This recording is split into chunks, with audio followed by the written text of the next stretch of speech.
Mayor Jenderal TNI Laki Afianto dinilai berhasil memimpin operasi penyelamatan terhadap 18 pekerja PT Freeport Indonesia yang sempat terjebak selama 3 hari akibat ancaman kelompok separatis Organisasi Papua Merdeka, OPM, di Kabupaten Mimika, Papua Tengah.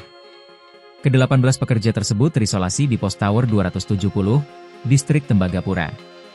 Operasi evakuasi dipimpin langsung oleh Panglima Komando Operasi, Pangkops, HBMA, Maijen TNI Laki Afianto, dengan melibatkan prajurit TNI yang bergerak secara senyap dan penuh kehati-hatian.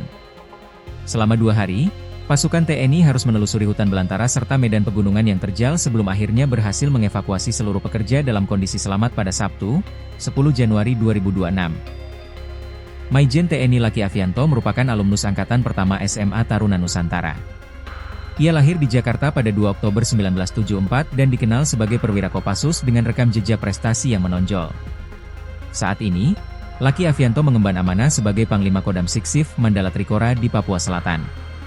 Penunjukan tersebut merupakan bagian dari peresmian 6 komando daerah militer baru oleh TNI Angkatan Darat guna meningkatkan efektivitas pengendalian wilayah di seluruh Indonesia.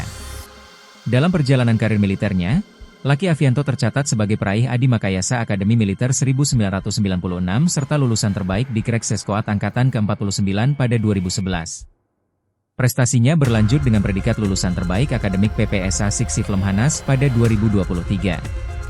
Sebagai perwira infanteri dari Korps Barat Merah Kopassus, ia pernah menduduki sejumlah jabatan strategis, antara lain Wasops Danjen Kopassus, 2015-2016, Asrena Danjen Kopassus, 2016-2017, Asops Danjen Kopassus, 2017-2018, serta Komandan Grup 1 Kopassus, 2018-2019. Sebelum menjabat Pangdam, Laki Afianto juga pernah bertugas sebagai Asops Kasdam 18 Kaswari, Kapus Diklat Bin, Pangkops TNI HBMA, serta Komandan Resimen Induk Kodam 12 Tanjung Pura. Dengan pengalaman panjang dan deretan prestasi tersebut, Maijen TNI Laki Afianto dinilai memiliki kapasitas dan kapabilitas yang mumpuni untuk memimpin satuan teritorial di wilayah Papua Selatan yang memiliki tantangan keamanan tinggi.